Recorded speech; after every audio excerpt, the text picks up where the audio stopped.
Hello, welcome to Introduction to Artificial Intelligence, or how I'd like to call it, How to Start Thinking Differently. My name is Gaia, and I will be your instructor for this course. A little bit of background about me. I did my PhD in Edinburgh, and I graduated around 10 years ago. Since then, I've been doing quite a few things in academia and also the industry. And I've been very lucky to join Sungkyunkwan a year ago, and I've been teaching data science courses, and I've been really having a good time. So I hope you will also enjoy this course this semester. Okay, so first things first, let's talk a bit about the course organization. So there's quite a bit to look through here. This course is very much lecture-based, okay? So we will have lectures 2 times a week, on Monday from 4:30 to 5:45, and on Wednesday from 3 o'clock to 4:15. And the room where you will have your lecture is going to be room 33303. So make sure you find out from the office where that room is, because as you know, the first 2 lectures, the first few weeks are going to be online, as you can see right now. And the first physical class, where I will actually get to meet you in person, if all goes well, is going to be on Monday, March 23rd at 4:30, okay, in that room. So another important thing about the semester this year, from the spring, is it has been shortened from 16 weeks to 15 weeks. So there has been some adjustments that we all had to make for that. However, for this course, we don't have any midterm exams, so to speak, but I'd like to normally give, maybe like a 1-day break to students when they're having their midterm tests, and not to, give them heavy AI stuff to do. So due to the changed semester length, there may or may not be a non-teaching week somewhere in the middle. This will all depend on the course schedule. And in terms of grading, you're going to be getting 3 graded assignments, 1 quiz, and 1 final exam. So this is going to be the mark breakdown for your assignments and quiz and final exam, and you will have an attendance of 20%. And this course is very much based on absolute evaluation, okay, for those who are wondering. And as most of you know already, that now we are using an online platform called Canvas, and this is the successor of the very predated iCampus. Or some of them like to call this Canvas the new iCampus. Okay, so everything, all the communication, all the notes, all the slides, even this video lecture, and everything will be available on the Canvas platform. So for new students or exchange students, very welcome to Korea. I think there's quite a lot for you to take in over here. The final week is going to be on week 15, which is the week beginning June 15th. Okay, and the final exam is actually going to be on that week. Okay, so this is going to be the format. And we have a teaching assistant for this course. Fortunately, we are very fortunate to have a teaching assistant. He's called Kim Jino. You will meet him on March 23rd if all goes well. I've just put Jino's email there, and you can contact him if you have urgent issues, but I hope it's not so urgent right now. Otherwise, if you have any course issues, anything you want to talk to me, you can contact me at my email address here. Moving on, okay, so let's go on to the aims of the course.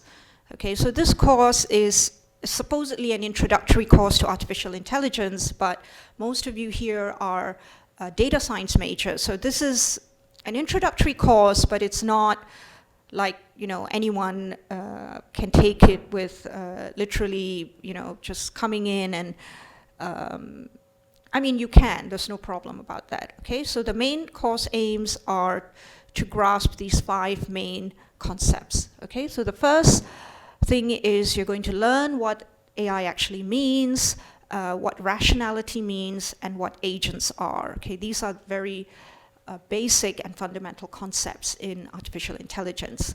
And then we're also going to do very classical search algorithms. So you're going to start by learning some kind of algorithms.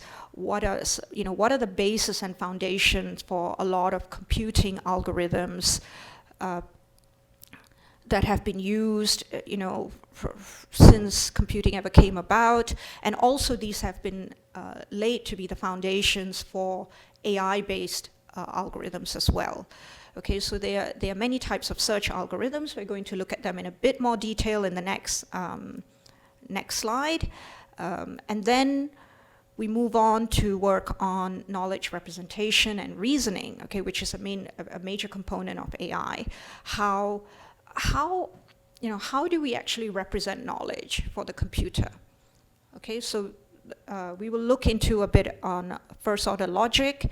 We will look on constraint satisfaction problems, and we're also going to look at a bit of game theory. Okay, so these are all, if you ask anyone who's doing AI or even computation, they are quite fundamental things. Okay, then comes the fun part. Okay, so most people, when they talk about AI today, we're actually talking about these 2 points down here, which are machine learning technology. Okay, machine learning is really the branch of AI that has made AI the superstar or the talk of town today. Okay, so we're going to definitely look into machine learning technologies. We're going to, obviously this is a broad introductory course, so if you are interested to do machine learning in more detail, then you can take the applied machine learning course, which is also available at Songkyung Kwan. And finally, another main aim, which is very, very important, is we really want to know what is the impact of AI, which is so huge today everywhere. You hear the word AI everywhere, and its ethical implications. What is good about it? Okay, we all know what is good about it, but what about what is bad about it? What should we think about when we design AI systems? Are we doing something that might cause problems, might actually cause some major disruption to people or to the environment? Okay, so those are the major aims of the course. So let's go a little bit more in detail with the course topics. So firstly, you have all the foundations, which I already said in a bit at a higher level earlier. So we will first go into the definition of AI. We'll look at what rationality is and what agents are. Okay, and then we're going to look more deeper what these agent concepts are. So agents have perceptions, actions, goals, and environments. And then we start looking at problem solving and search. We start thinking about how do we define problems, initial states, operators, goal test, pass-court function. Okay, these are all just terms that are related to problem solving. And then we start looking at algorithms per se. So in this course, you will learn all these basic algorithms like uninformed, informed, and local search algorithms in depth. And you will be doing them on paper, meaning you're going to have to understand how they work. And this is going to be the technical part of this course. Okay? And once we're done with that, we'll move on to propositional logic and first-order logic, which is a big part of the knowledge representation. And constraint satisfaction problems and game theory. So these things here, which are all like logic-based and first-order logic-based, are how early AI systems were built. Okay, back in the 60s and 70s and even up to the 80s, a lot of systems were based on this old-style,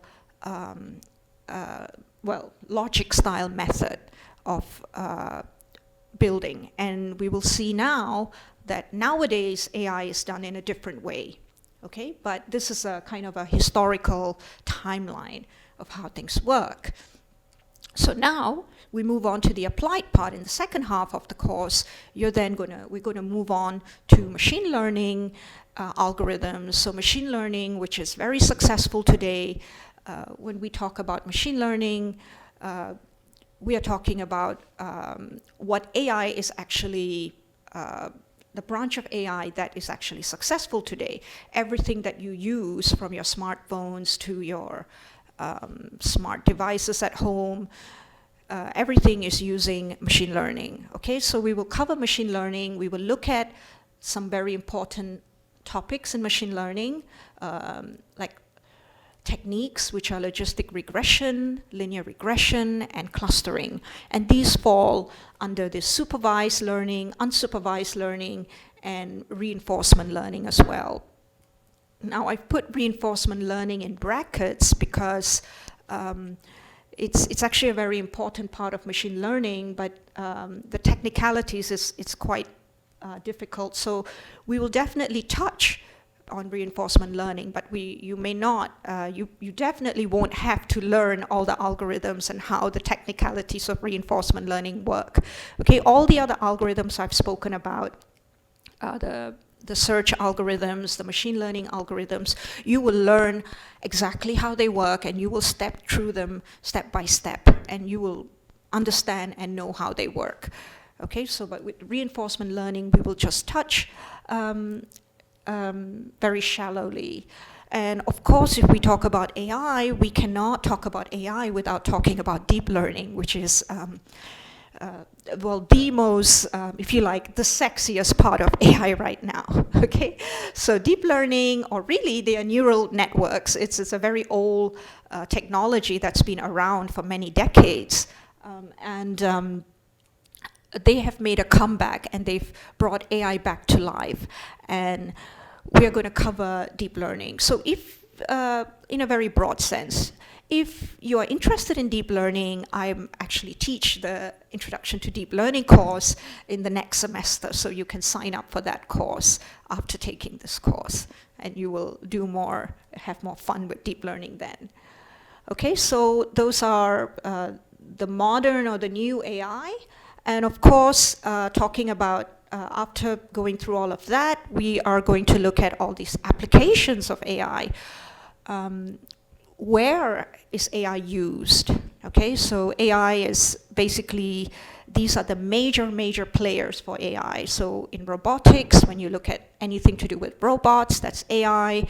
Anything to do with computer vision, right? Anything that is processing images or videos, face recognition, all that is AI. NLP here actually stands for natural language processing. So that is like all these texts, right? If you are now writing, I'm now giving you some things, and let's say you don't understand what this sentence is, you open your Google Translator or Naver Translate, and you just paste this sentence there, and then it translates it for you to Korean. Okay, so all these translations and all this text processing, making sense of text, that is a very huge part of AI as well. And speech processing, so if you are speaking to Siri or Alexa or Bixby, right, that is listening to your voice and making sense of your voice. And of course, we have games, which is the fun part, okay?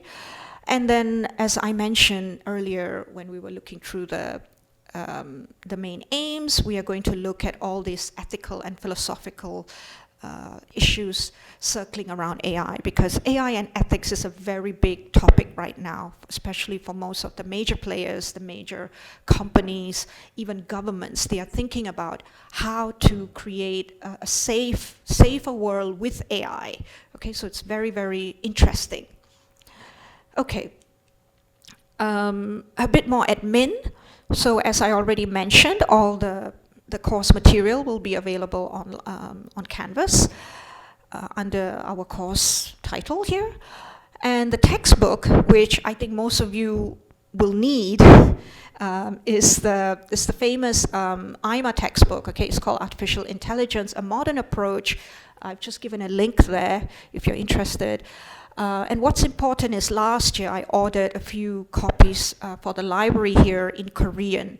Okay, so some of you might find, if you find some of the explanation difficult to follow, maybe my notes are not enough because they're very concise. or if you're reading the English textbook, it's not easy to follow, so you might want to get hold of one of these copies in the library, okay? I'm not sure if the Korean version is available online, okay? I'll try and find that out for you. And a couple more kind of newer material that you can access. Andrew Ng, who is a very big figure in AI, is writing some drafts. So if you want to know a bit more about machine learning, you can just look this up here. And this is a kind of a very technical book, this one. Okay, so if you really want to know all the ins and outs of deep learning in more detail and all the math and all the probabilities, you can download this book. Okay, so that is hopefully all the admin and introductions. If you have further questions, feel free to write to me. I will see you in a couple of weeks, obviously. So let's get started now with the actual content. Okay, so as we know, AI technology is everywhere, absolutely everywhere, right? But let's see, you are a student of an AI course, so you actually have to know which of the systems or which of the things that you're using is actually AI and which is not. So here are some very well-known gadgets and devices that use AI. Okay, so number one, of course, it's your mobile phone, right? This is just got AI written everywhere on it, right? When you open your mobile phone, you're going to see the weather app, and the weather app is telling you, oh, it's going to be raining today, bring your umbrella, okay? Or today is going to be bright and sunny.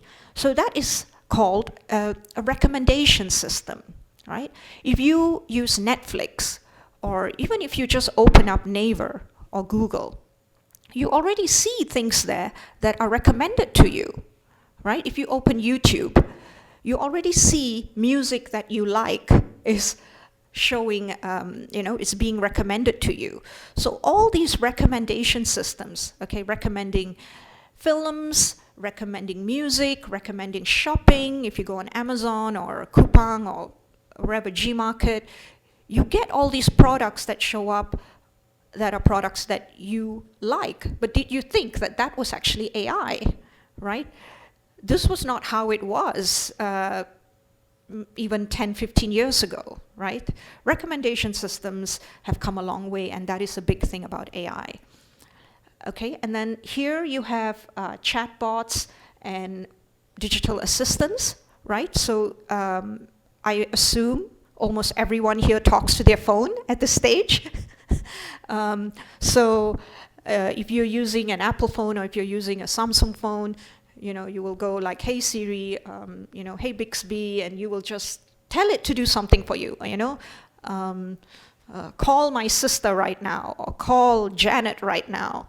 And Siri and Alexa and Bixby will do it for you, or play some jazz music for me right now. Now that is speech recognition there, going right there, right? It's listening to your voice, and it's making sense of what you're saying, and then it's doing it, right? If you think about it, this is very, very hard to do for a machine, right? It might be easy for a human being to listen and say, to hear what you said, and then do it. But for a machine, even the part of, translating what your voice waveforms to numbers, binary numbers that the machine can read is a big deal, right? So we've come a long way with AI, and all this is now just happening, and people are just using without even, thinking all the hard work and what has gone into it. And chatbots, right? So an example, I think in Korean banking, a lot of the online chats that you have with your financial transactions, if you log on to Shinhan, I definitely know Shinhan Banking has got an online chatbot, and you are talking to somebody online, and actually it's not a person, it's a chatbot.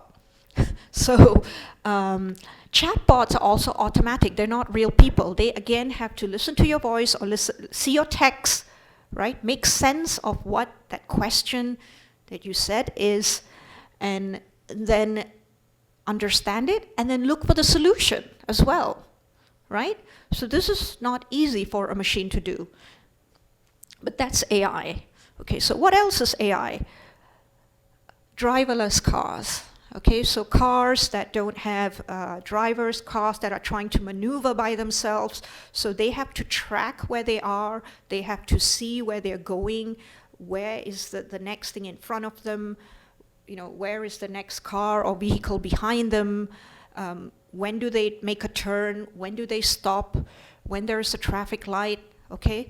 This is all very, very hard for a car that doesn't have a person to do, okay? But this technology is still very new, but as you know, it's a big technology, right? Self-driving cars, everyone's heard of it and everyone's probably seen videos of one. Of course, your robots, yeah? We will look in a little bit more detail, what are the kind of technologies that are going in to do all this. So robot is actually almost like trying to get a machine to be a human, right? Because if you have a full robot, right, with like a head and joints and legs and arms, this robot will have to navigate, right? If I'm a robot standing here, I will need to be able to know how many steps I can take, okay, before I hit the table, right? Or where do I turn if I want to get out of this room, right? I have to turn right and take maybe 8 steps and take right again and walk out. But how is a robot able to do that? It must be able to see its environment, right? But seeing an environment, how does a machine see? It doesn't have eyes like we do and automatically see, right? So these are all very interesting things, right? So robotics is very ambitious, and a lot of work in robotics is also still very much early stages. So what you might see in robotics is you might see like a robot arm that's able to open and grab and do something, right? That is probably state of the art. On the other hand, you also have humanoid robots that have come along, right? Some of you may recognize this as Sophia, and she is a humanoid robot. So meaning she's almost very close to a human being in terms of when you have a conversation with her, she can almost talk to you as if, she's a real person. So this is kind of like advanced robotics. So it's not really my area, but this is all AI. Of course, your smartwatch, right? If you have a smartwatch, that's also AI. And, I've already mentioned machine translation, right? If you're doing things like, if I want to know what, if I'm Korean and I want to know what AI is, and I only know the Korean word, I type and I get this. Okay, so these are all of this is AI. So think about this. These are probably applications that you're using every day without even thinking, and this is all AI. Okay? Okay. So you know roughly a little bit about what technologies are using AI. So what is artificial intelligence? What does it actually mean? Okay, so let's go back to when this term was first coined. It was coined around 1955 by a very famous computer scientist, John McCarthy, who came out and said that AI is actually the science and engineering of making intelligent machines. So we want to make machines to be intelligent, not just like, give it a number and give it another number and add up. Okay, but we want it to be intelligent. But what do we mean by intelligence? Okay, by intelligent, we kind of say we want the machine to be able to think, right? Okay, again, we can get into a debate about what is thinking, right? Furthermore, we want it, by thinking, we say we want this machine to mimic human thought. We want it to think like a human being, right? Not just a machine that will just keep going straight and keep hitting a brick wall. A human being can perceive the environment easily and can move around, can dodge bullets, can dodge things and do this and that. We want this machine to do, to act like humans, like understand speech, we want the machine to, play a game like chess and Go and be able to beat a human being. And the other thing about being an intelligent machine is we want this machine to learn and create. Okay, by learning we mean we don't want the machine to be just static. Like if you have taught it only about, certain facts that you've given the machine, but the machine must be able to evolve, meaning it must be able to do new things, and it must be able to derive new knowledge. Okay, so it's like a baby. Like when a baby is young and growing up and it's trying to walk, it's not just, walking straight away, right? It's first crawling on four legs, okay? And then it's, trying to stand up, right? But it has never stood up before, right? The baby has never stood up before. So it's learning, so it's trying to do new things, and by doing the new things, it's able to walk finally, right? Which it was not able to do before. But the baby learned how to walk by itself, right? No one actually taught the baby how to walk. So the baby was able to learn and create something amazing like walking and later running, right? Do you remember your mother or father teaching you how to run or walk? No, you did it by yourself. And this is also what we want the machine to be able to do, okay? This is kind of why it's called artificial intelligence. So, as you can see, it's really, really challenging. And what's challenging for AI is basically, at the end of the day, solving tasks that are easy for humans to do, but hard to do computationally. So for example, just looking, right? I can easily look around here right now and I can see that chair is blue and black, and so on. I know that's round, that's straight, that's a circle, that's a light there, it's dark over there. There are so many students sitting. But these kind of tasks is so hard for a machine to do. Okay? These are not trivial tasks. And likewise, you're listening to my voice right now, you can easily, if you don't know English, that's different, but if you know the language, you hear it, it's instantaneous. You know what I'm saying right now, okay? Now that is very hard for a machine to do as well, okay? But as we have seen, AI systems are doing those things. They are seeing, they are doing image processing, they are doing speech recognition, they are doing all this, okay? So more specifically, we come down to actual definitions, okay? So this is material from the textbook, okay? So here are some definitions of artificial intelligence as given by the textbook, okay? So basically there are 4 ways AI can be defined, okay?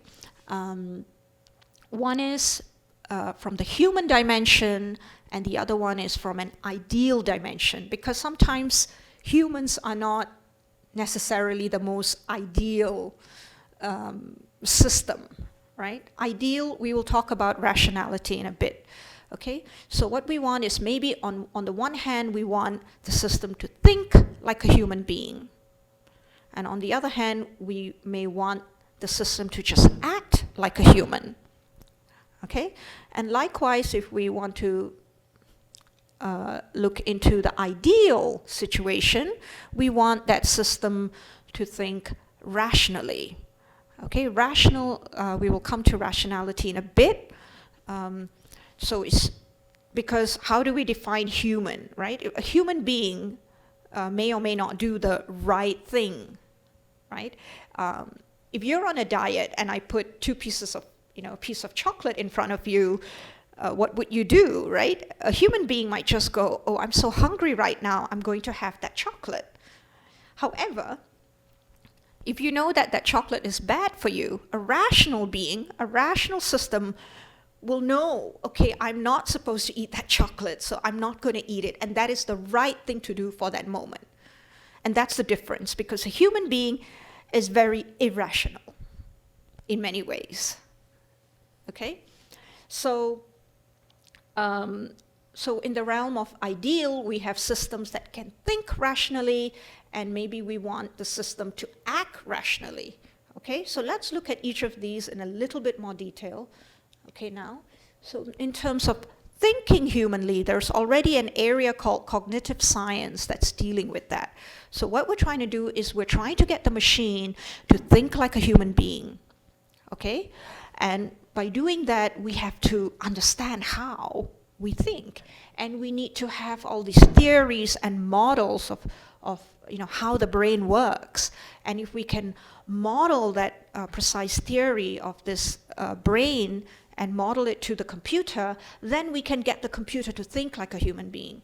Okay, so as we know, this is very, very hard. The field of neuroscience and the field of cognitive science is, it's actively doing that, which is very hard to model the human brain. So if you're interested in cognitive science, that's also an area that you can look into. Okay, so it brings together AI, psychology, and it tries to construct the precise, testable theories of the human mind. Okay, next one, acting humanly. Now this is interesting. Okay, so now let's say you build a computer or you build a system, a software system, like a chatbot, right?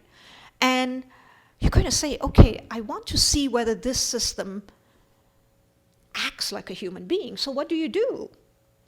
You get it to talk to another human being, a real person, and ask that person, but let's say you cannot see the person, okay? You can only chat via like a chatbot, like a text base, and then you have to guess, is this person you're talking to a real person or not? Okay?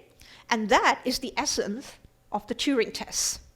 Okay? The Turing test, another grandfather of AI, Alan Turing, came with this Turing test in 1950. Now this is when everything started for AI. Okay, what he did was he said, okay, if a system can fool a person that it's a human being, then that system has passed the Turing test. Okay, and as he was devising this Turing test, he came around with all the major components of AI, okay, which are representation, reasoning, language understanding, and learning. These are the main components of what an AI system should have to be called intelligent, okay? And so if you like, this is what it looks like. You have, let's say, someone sitting here, and there's a screen, meaning you cannot see who you're talking to, okay? And you're just having a conversation, but you don't know whether the person or the thing you're talking to is a human or not. You're just having a conversation, and you will then assess after some time whether you've spoken to a human being or a machine. And if that you said that you have been talking to a machine, if you say you've been talking to a human being and actually you've been talking to a machine, then that machine has passed the Turing test. Okay? So the computer will pass the test if the human interrogator, after posing some questions, cannot tell whether the written responses comes from a human or machine. And a very famous, the very first kind of chatbot was called Eliza, and it's a kind of a psychotherapist chatbot. Now, I have to say, I've actually spoken to Eliza when I was an undergraduate student. I actually had a transcript with Eliza, and this thing was talking to me. So it was famous, and that was not back in 1966, but back in the 90s. So this was around, and it's one of the first programs to attempt the Turing test, but fails it. So mind you, many systems now, many AI systems now have still not passed the Turing test. Because as you can imagine, it's very hard to pass the Turing test, because it's very easy for a human to know whether they're dealing with a machine or a human. Okay, so I'm going to just move on to this Turing test.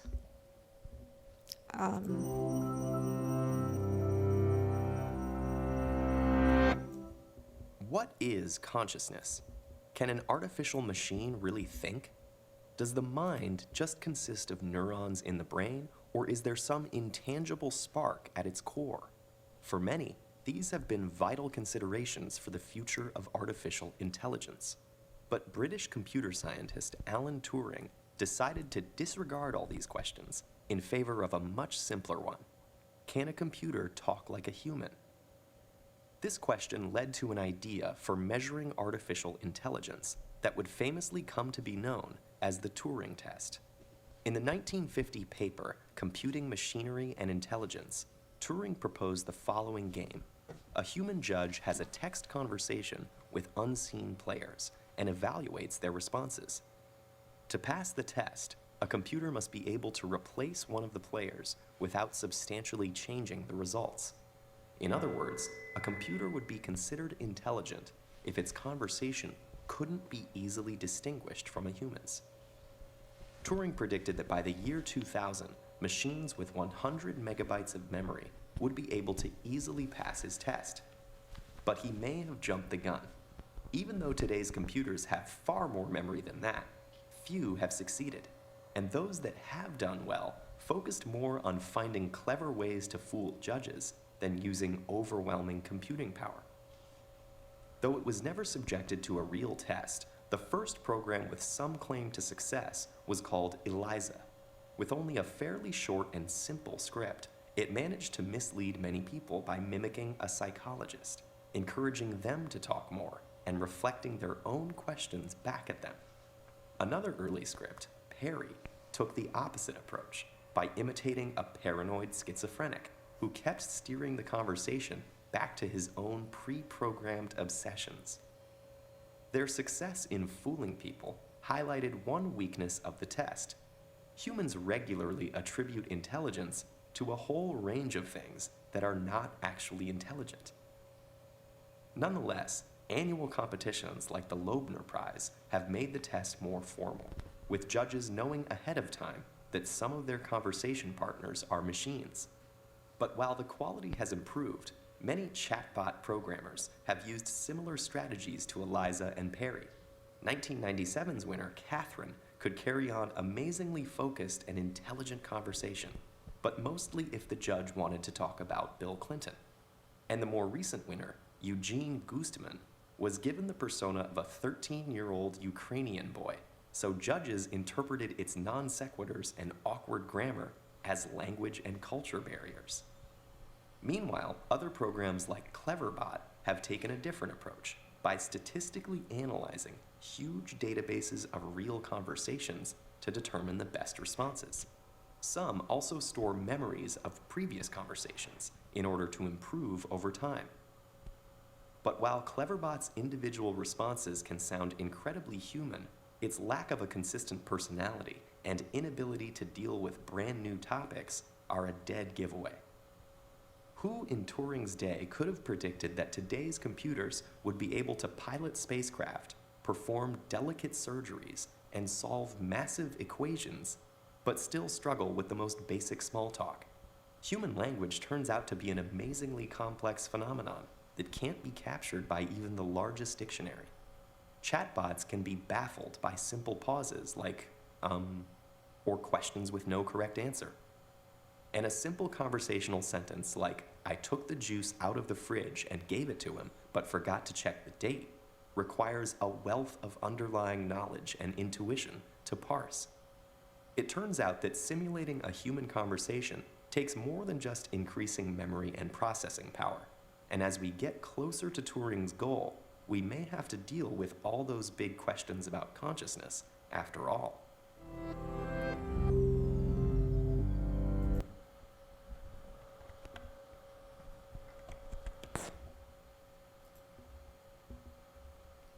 And this is the second video on ELIZA, a little bit more about ELIZA. What it's doing in the sense that we do. It's easy to leap to false conclusions, as Professor Weizenbaum discovered when he created ELIZA. Eliza's a computer program that anyone can converse with via the keyboard, and it'll reply on the screen. We've added human speech to make the conversation more clear. Men are all alike. In what way? They're always bugging us about something or other. Can you think of a specific example? Well, my boyfriend made me come here. Your boyfriend made you come here. He says I'm depressed much of the time. I'm sorry to hear that you're depressed. It's true. I am unhappy. Do you think coming here will help you not to be unhappy? The computer's replies seem very understanding, but this program is merely triggered by certain phrases to come out with stock responses. Nevertheless, Weizenbaum's secretary fell under the spell of the machine. And I asked her to my office and sat her down at the keyboard, and then she began to type. And of course, I looked over her shoulder to make sure that everything was operating properly. After 2 or 3 interchanges with the machine, she turned to me and she said, "Would you mind leaving the room, please?"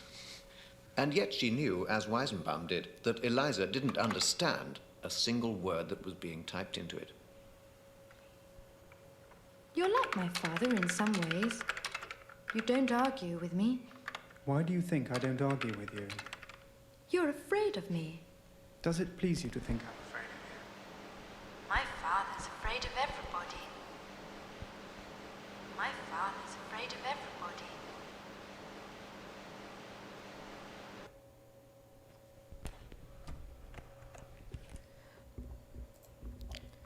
Okay, so that was a little bit about early AI, early chatbots, and Eliza, the psychotherapist. So this is all the foundations of logic-based systems, which were the early kind of AI systems.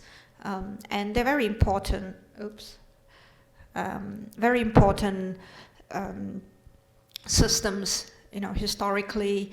And this is, basically in the realm of trying to get a system to act humanly, it essentially has to pass the Turing test, and that is unfortunately something that is really far away. Some very optimistic people think that some AI systems can pass the Turing test today, but actually a lot of them can't, for obvious reasons. So let's move on to the rationality side of things. If you want to get things to think rationality, this is again more like thinking rationally. So this is a very kind of logic-based system, like if then else. Okay, if it's raining, you shouldn't go out. If you are sad, you should not watch sad movies, right? All the if then else. So logic-based systems, and this is also this is kind of how systems were built at the beginning. They were based on rationality, and you model all the rules, if you like, right? Like rule-based system. You set out all these rules, and your system should be able to, follow these rules. And if it falls under that rule, then you can come up with some inference. Okay, the problem with thinking rationality is, as I said, early systems were all logic-based, it's very hard to, to state everything logically. It's going to be so computationally expensive to give all the possible, rules that will apply for a particular situation. And which brings us to this final notion of acting rationally. Okay, so this is an important notion that you should know. Rational behavior is the behavior of doing the right thing, okay? So what does doing the right thing mean? It means you do something which maximizes, which is expected to maximize your goal achievement, and given the available information. Okay, the rational agent is one that acts so as to achieve the best outcome, or when in certainty, the best expected outcome. Now, think of yourself as an agent. Okay, so you are an agent, right?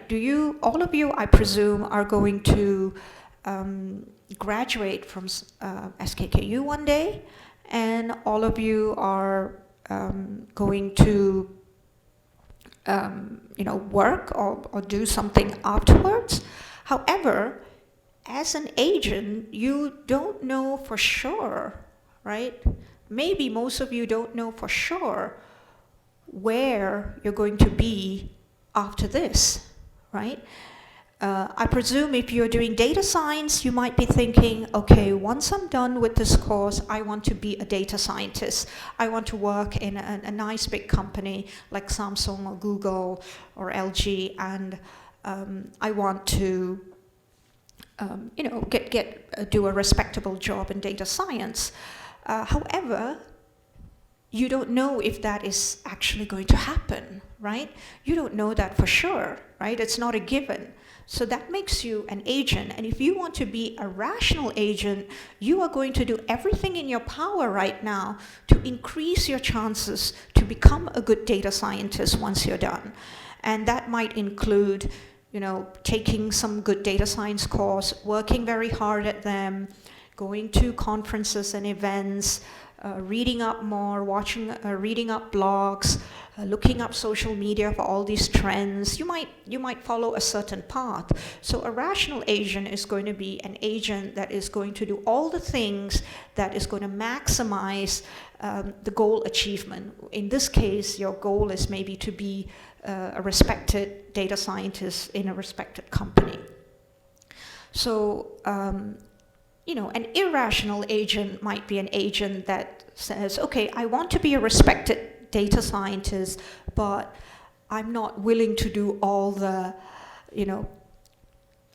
good decisions that, will get me there. For example, I'm not going to bother even taking any data science course. I'm not going to, even work very hard on my courses. So that is not a rational agent. So as you know, some human beings are like that. They want the goal to happen, but then they are not rational. They are not going to take the right steps to get towards the goal. Okay, so acting rationally takes one step further. It's not just about doing the right things, but sometimes there is no solution at a moment in time. Sometimes they may not be a provably correct thing to do. However, a rational agent will still be able to do something in that situation. Okay? So we will look at rationality a little bit more in the next lecture as well. We will kind of delve a little bit deeper. Okay? But right now you're just getting the overview of it.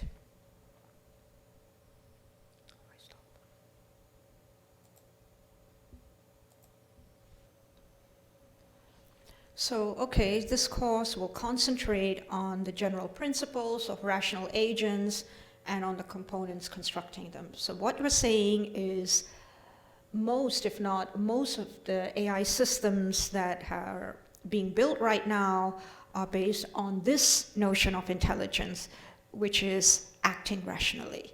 Okay, so this is kind of what this course is going to be about, and this is also what most of the current AI systems do.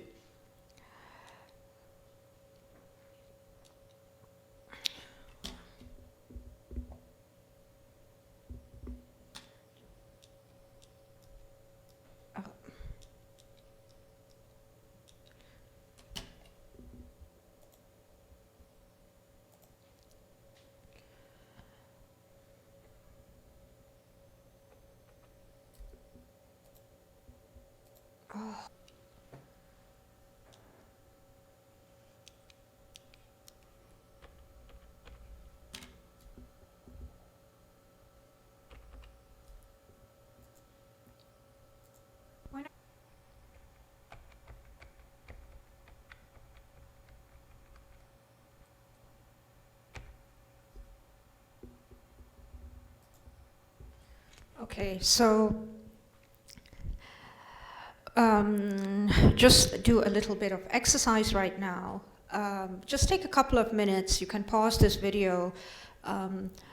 Think for a little while. What are the kind of things that you think the computers can do well, but humans actually find very hard to do? And on the other hand, think about things that Humans can do really well and easily, but computers find hard to do. And basically, this is kind of where AI actually lies. Okay, you can pause the video, think for a while, and then we'll have a very small discussion about that.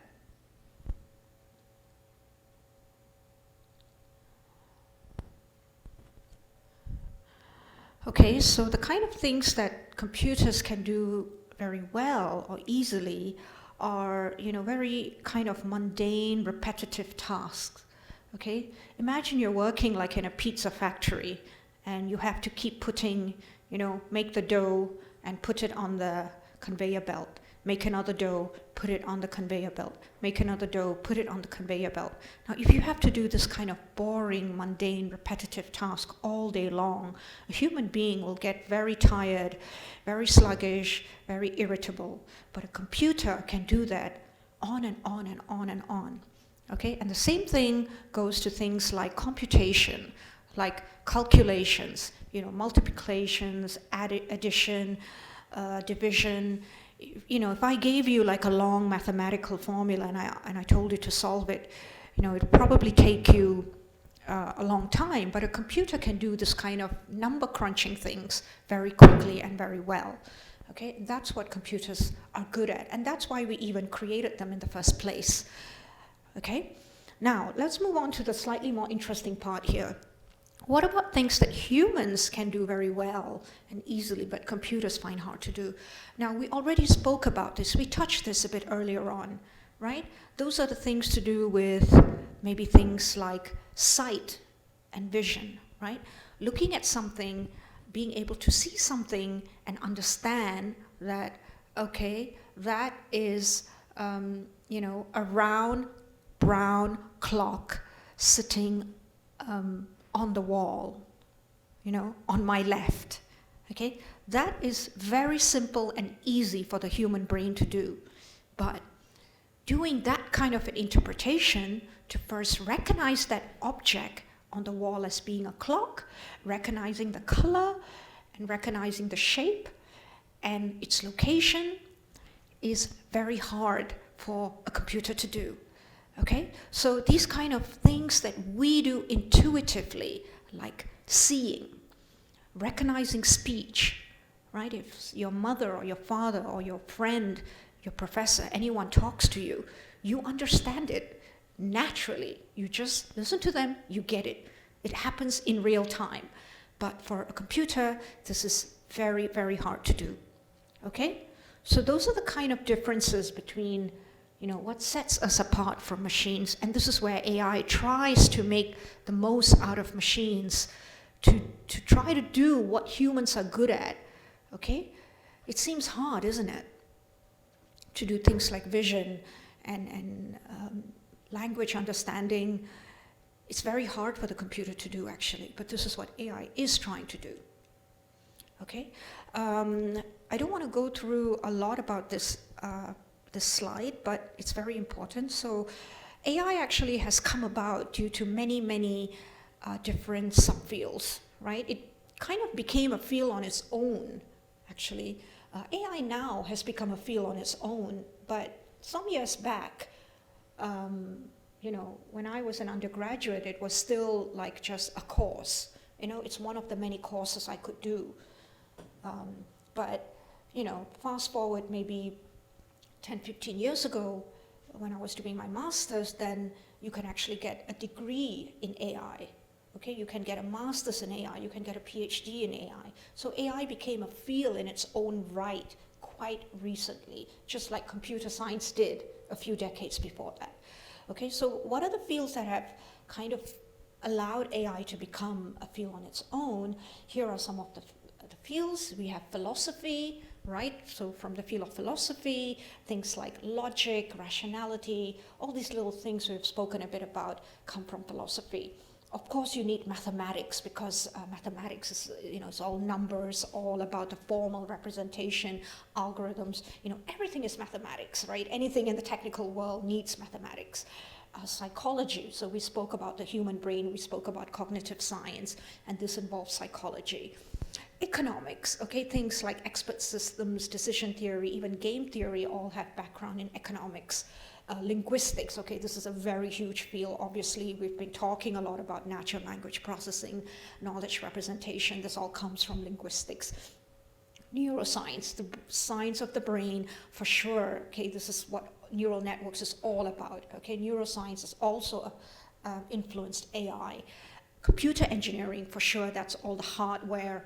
You know, without the hardware, you're not going to be able to have a physical machine and do any computations. And of course, you also have something from control theory and cybernetics. So many fields have, you know, brought about, you know, AI. It's a very big field, okay? And this is kind of what you need to understand as a new student learning AI, that have an open mind on what AI is about and how it actually came about. It has, you know, so many different fields affecting it. Okay, so if we look at the timeline of AI, we've kind of touched a lot of these things earlier. Okay, so in 1950, Alan Turing came out with the Turing test. You know, this is kind of what sparked everything, really, because he came up with this wonderful idea, like, hey, if we can make a machine that can fool a human being, then this machine is, you know, smart, right? So this was back in 1950, and then, you know, there was all that early enthusiasm, and people like John McCarthy then came about and coined the term AI in 1955. And then, you know, less than 10 years later, you have Eliza over here, you know, which was the chatbot that you saw just now, pretending to be a psychotherapist, but actually it's just a machine, right? And so there was a lot of early enthusiasm, you know, people were very hyped about it. So the hype that we have now was there back in the 50s and 60s. People were so hyped about this new big thing. But the more they tried to do it, the more they tried to model these machines to be like humans and smart, the more they realized that it was very, very, very hard to do. It still is very hard to do. So AI actually suffered a period called an AI winter. In fact, you'll notice there were several AI winters already that happened since its inception, because a lot of these systems failed to become truly intelligent, like what humans want them to be. And so, you know, research was slow, progress was slow. And then, kind of out of the blue, you know, somewhere in 1997, there was IBM developed a system called Deep Blue, which was an AI-based system, roughly, I think mostly logic-based system, that came around and beat the world champion in chess at that time. Okay, so this was a huge breakthrough back in 1997, that a machine could come around and beat the world's best chess player. So that kind of sparked like a new interest in AI again, and people started working again on intelligent systems, but still kind of a little bit, you know, still on these knowledge-based systems, AI logic-based system. Machine learning techniques were already there. Neural networks were already there from the 1970s or even earlier, because it was modeled on the brain. It was there, but it was just not getting anywhere. You know, the models were there, but there was no performance. You know, there was nothing coming out of it. The theory was there. If you could make it happen, it would be fantastic, but we didn't have the capabilities. We didn't have machines that were advanced enough to allow neural networks to perform as what the theory said they could perform. Okay? So then the field of robotics was around. You know, people started building robots, and you know, there was around the 90s to the noughties, like things were just moving along, okay, moving along. There was nothing great about AI. It was basically another winter of AI in the 90s again. Now, what actually sparked AI again was in 2007, Apple came out with the so-called smartphone, the iPhone. That was in 2007. And at that time, these phones were supposed to exhibit some kind of intelligence, right? Because you had maps, you had Google Maps. So AI was kind of coming back again, making a slow comeback. And what happened was around the year 2010 and 2011, that's when deep learning started coming out. And that marked a very new and big milestone for AI to be back. I'm telling you the truth, before that, no one even blinked when you heard the word AI. No one even cared what it was. When I was doing my undergraduate, I wanted to do my final project on AI. It was just like, meh, nothing cool about that. When I was working in a university in another country, I wanted to do my master's in AI, and they were like, no, you can't do, we don't want you to do, this is not a promising field, so we don't want you to do this master's in AI. So that's why I said, okay, I'm packing my bags. I went to Edinburgh because Edinburgh is the place where AI is very huge. It's a very old school. So I went to Edinburgh and I did the AI I wanted to do. So, AI was not really cool or fashionable until around 2010, again, right? When deep learning, or basically neural networks, were able to perform to the way that they could because of having big data, number one, because there was a lot of data that neural networks could be trained on, which was not there before. And number two, there were a lot of computer hardware got better, and we had a lot of highly performing processing in compute power. And that enabled neural networks to work to their potential. And this was missing in the previous time. So when all of this came together, all these components came together, then deep learning, or AI as we know now, had a second wind, kind of came back and out to the fore, started making waves, started making progress little by little, and then the big step came in around 2016, when AlphaGo beat Lee Sedol, right, in the game Go. That was huge, right? Everyone here in Korea would have remembered that happening. That was, again, because that was using reinforcement learning and neural networks, which are two AI technologies.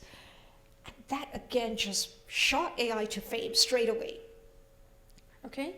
And this is what was happening. And in the meantime, there was all these systems being developed, chatbots, personal assistants, and now you have all these smart devices and everything available to you, right? The current generation just live and breathe AI, just expecting it to happen, to exist in any equipment you use, any technology you use, it must be AI powered, okay? So this is just another timeline. I've already mentioned everything. So here is the early gestation, enthusiasm, slow progress.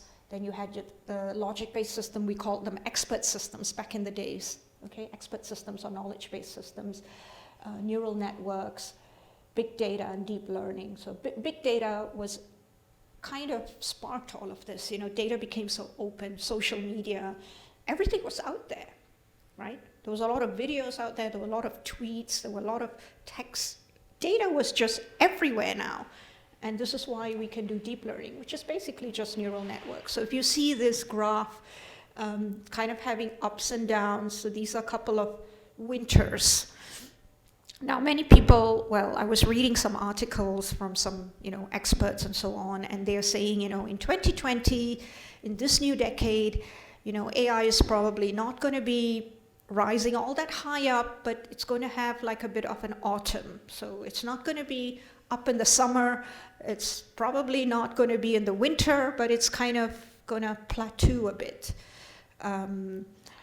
according to them, because the 10 years was spent trying to do many things, many big breakthroughs, which were great, but it also gets to a point where you don't know where this technology is going to go, and people are starting to see a small decline or just plateauing of the system.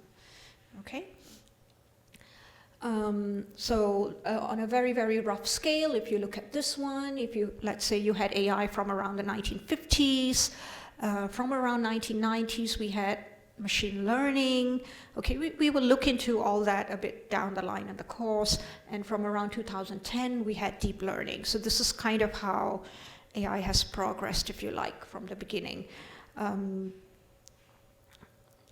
And so here are some major areas of AI. I've also kind of touched them as I've been talking all this while.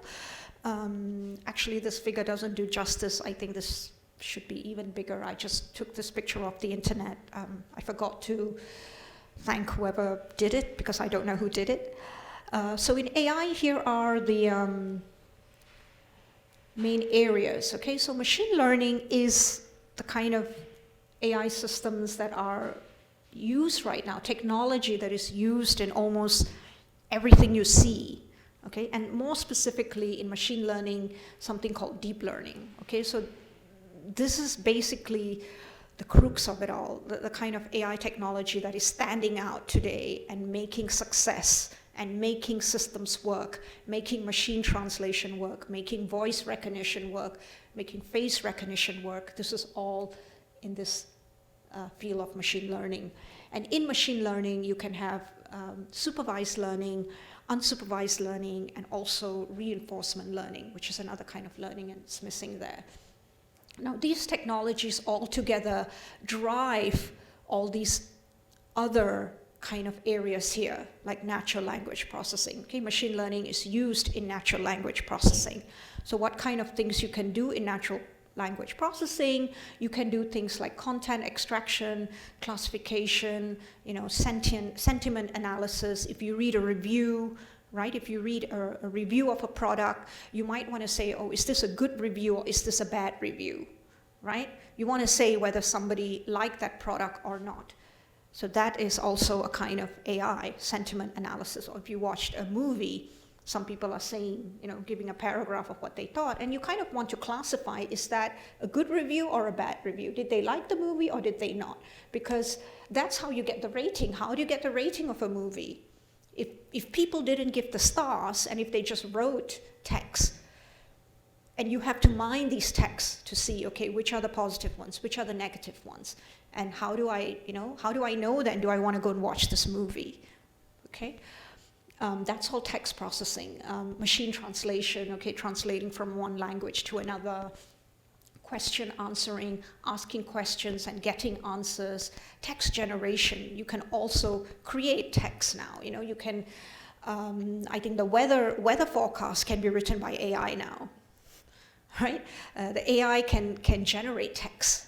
That's also something that AI can do. Not just text, but also images, right? You may have seen all those fancy images of pictures of celebrities or people's faces generated from putting two different people's faces together, like a celebrity's face, and they came up with faces of people who look very real, but these people actually don't exist, right? That's also image generation. That's also a deep learning technology.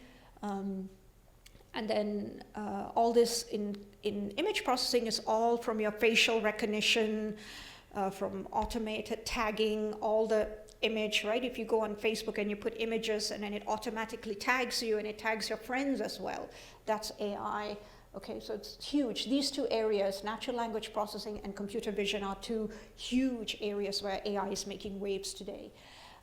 Now, expert systems is your kind of logic-based system that existed back in the 60s and 70s and 80s, like ELIZA and all of them.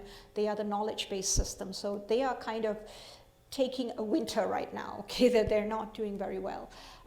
Speech processing. So speech processing, like text processing, is also language understanding. So it's trying to get, to listen to the speech, translate that speech into machine code, and then making sense of that speech, okay? So speech to text and text to speech. So when you're speaking to Bixby or Siri, right, you're saying something, your waveforms go in, and then it's kind of translating that speech into text, and then it's typing it out for you, right? You will see it typing it out.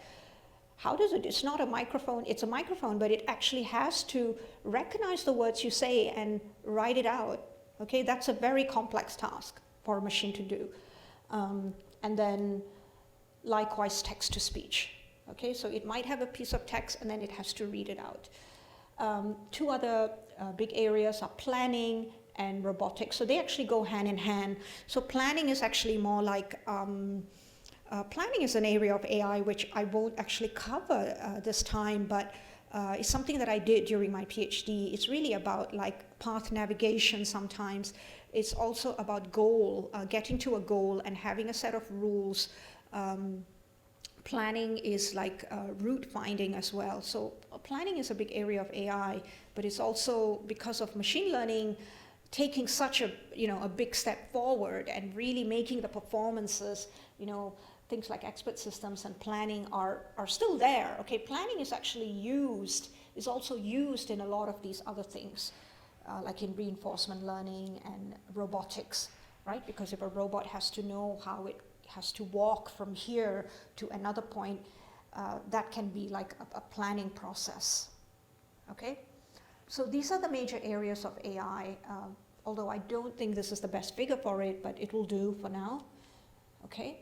And here are all the state-of-the-art, what are all the AI systems doing right now? Okay, in computer vision, so all the image processing, in robotics, in games, as you know, we spoke about AlphaGo. There's also some AI system tackling StarCraft. I think that's also by Google. There's areas in games that's doing actively text processing. One I didn't actually talk about a lot was medical imaging. Okay, so medical imaging actually falls under computer vision. So you may have X-rays or MRI or CT scans, and trying to detect, some tumors or lesions in those images is actually a very active area and a very useful area for AI right now. So it's trying to get into healthcare and trying to make a difference there. Okay, speech processing I've already spoken about. So some applications are all these like product recommendation, right? If you go to Coupang or Gmarket, if you are someone who likes to buy, I don't know, like skirts, you will just see more and more skirts turning up, right, as soon as you go in. If you had bought like a computer monitor there, and because you've been looking at computer monitors, then you're going to see more computer monitors turn up, because it's trying to give you a personalized view, right? It needs to know what kind of things should I show you, right? What you get is different to what your friend gets. Your friend may like baseball and may be buying, different baseball items, and your friend, when opens the online shopping page, will see different things. So this is like a personalized product recommendation. The same goes with movies or whatever, music.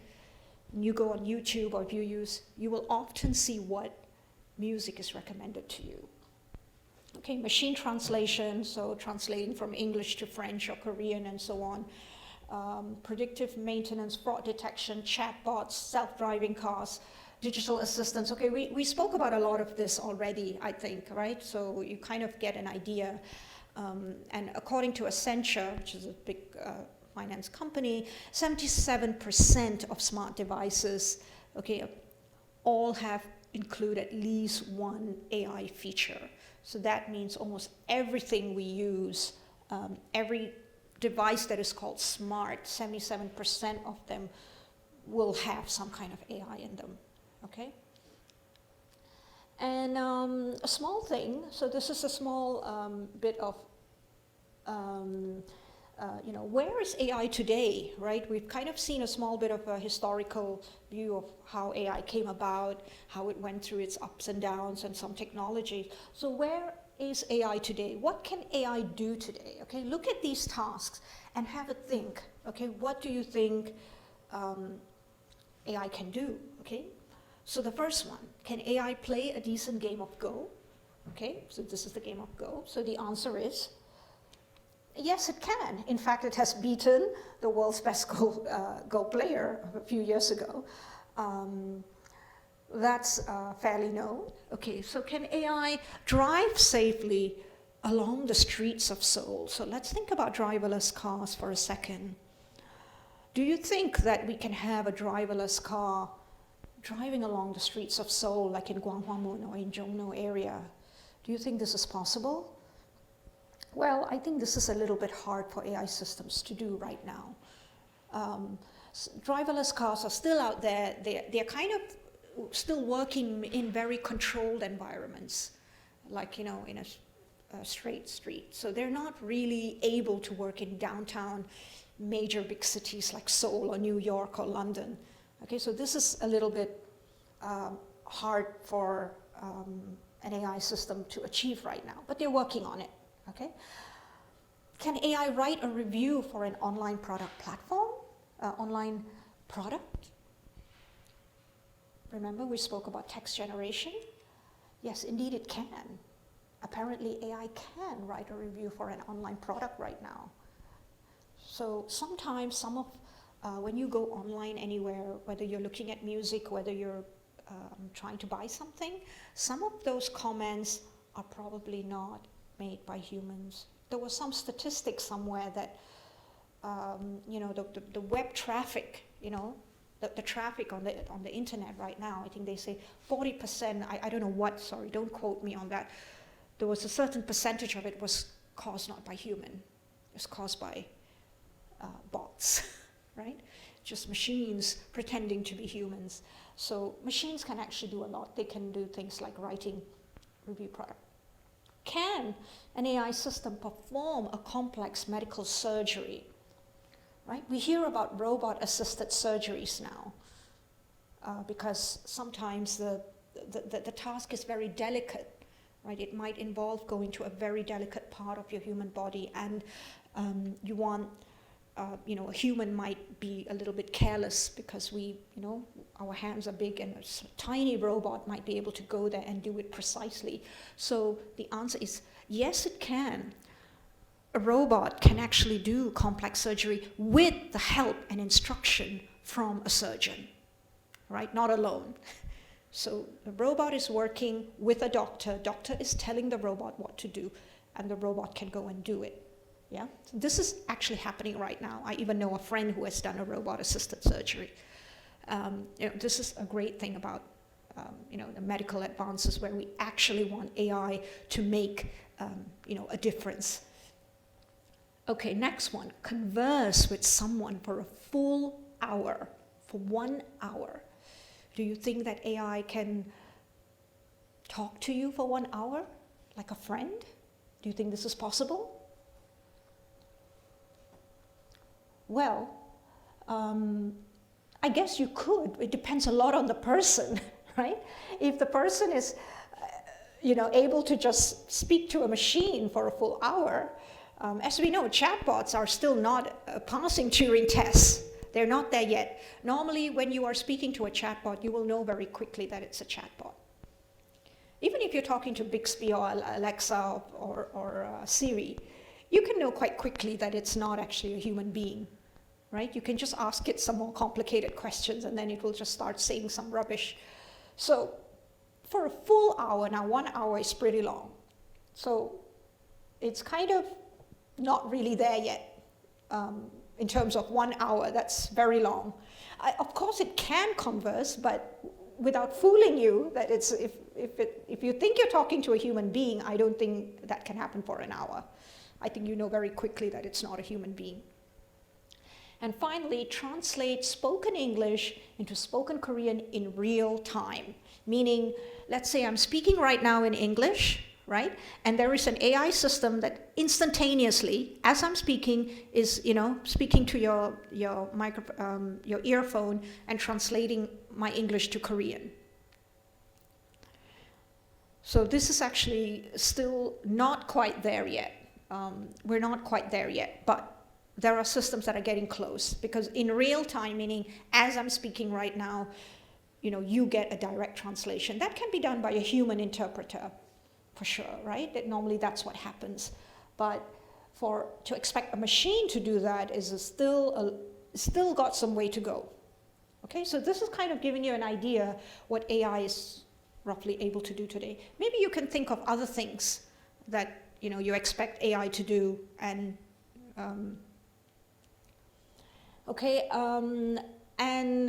there's so many things to do with AI. You have so many communities also looking at AI. As you know, AI has come many decades back, over 70 years ago, right? And even before that, there were all those ideas were already there from philosophy and psychology and all that. So there was this notion about strong AI versus weak AI. So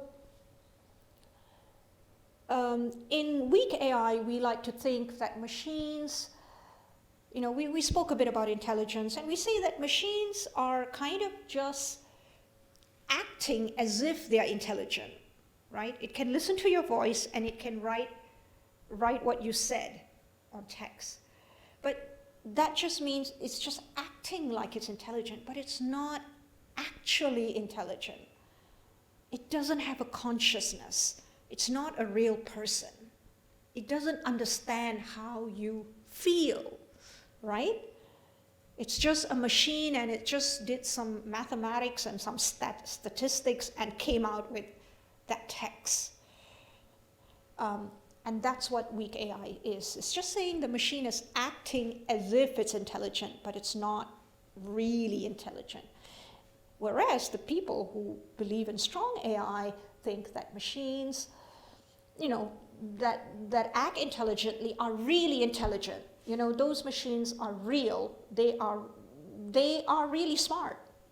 And they are smart like human beings, or they are smarter than human beings. So some people want to take this stance.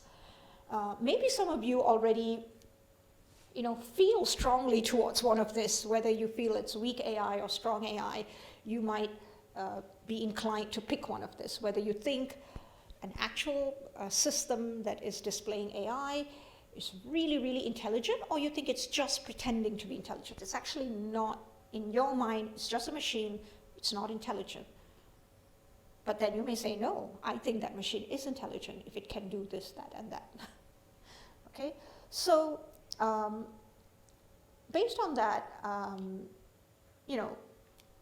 the assumption is that weak AI is possible, meaning the machine can act like it's intelligent, but it's not really an intelligent thing, right? However, this is a debate and it's an ongoing one. So some people say, people like Dijkstra, who's also a very big computer scientist, says the question of whether machines can think, if you want to say the machine can actually think or not, is just saying whether, a submarine can swim, right? A submarine is this machine that goes, like an underwater sea ship, right?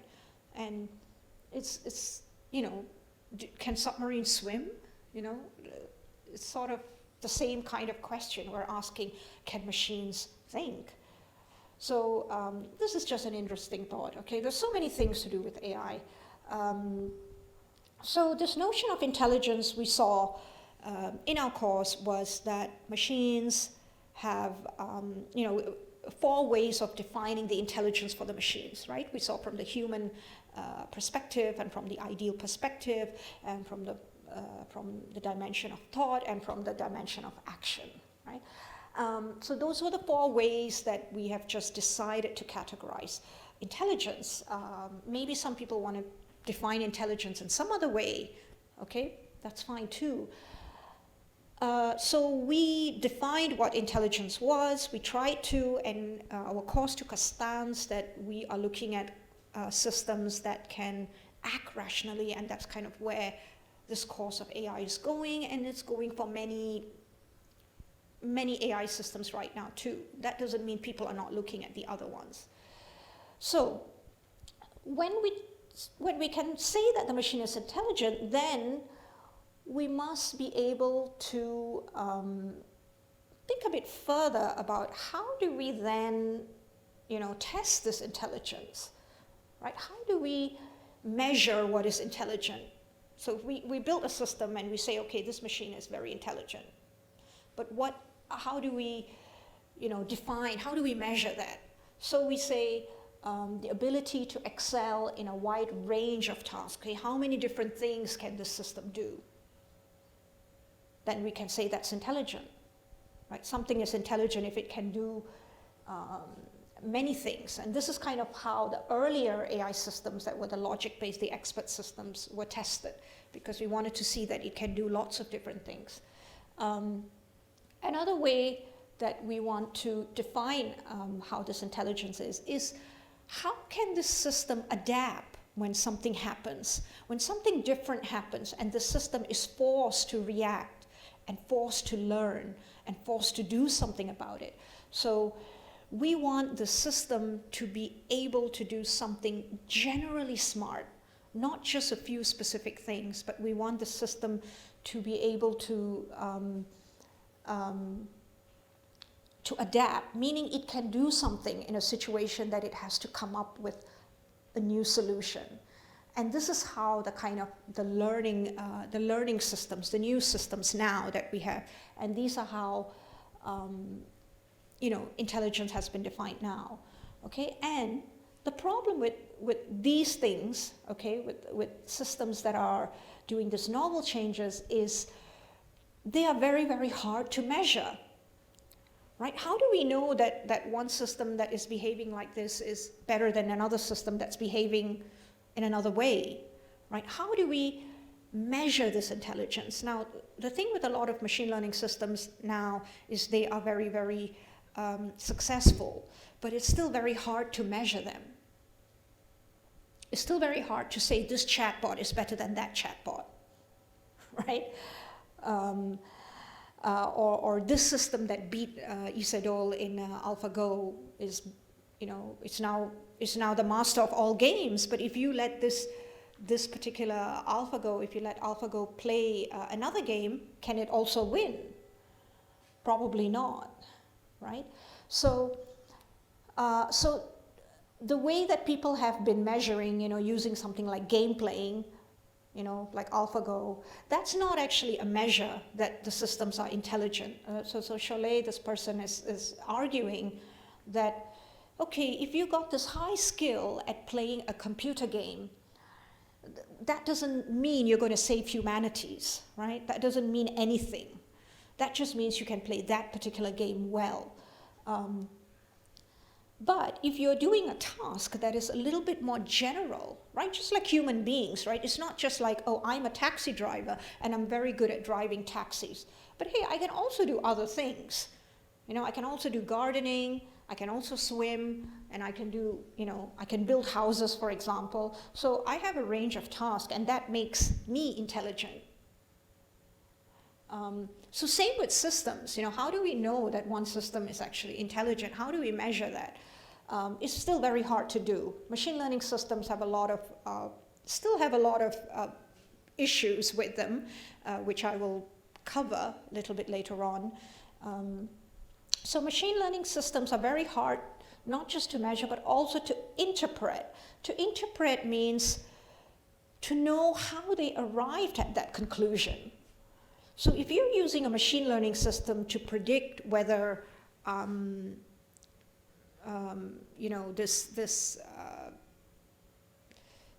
this drug, for example, you want to use it on a drug-based system, and you want to say that drug A has been used to treat asthma, and now you want to use a machine learning-based and just run it on the neural networks, and it says that, oh, now I can show that this drug can also work to treat breast cancer. Right? Just the system said that.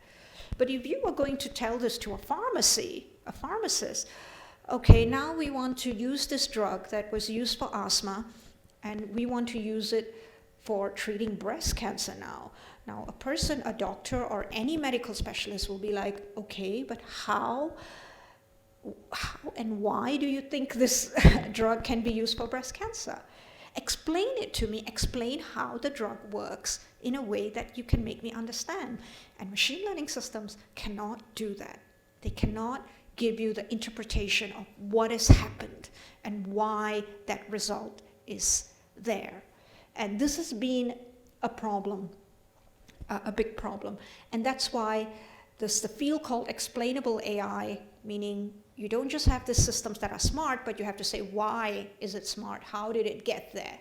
And people are starting to work on this area now to try to make these results for machine learning and neural networks a bit more understandable so that people can accept why these results have come out.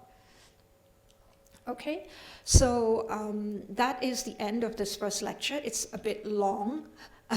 However, I kind of just wanted to give you just a very broad idea of what the course is about, what AI is, and what other kind of things we're going to cover. So you can read more about all those definitions of AI and a bit more about the early systems in the first chapter of the textbook.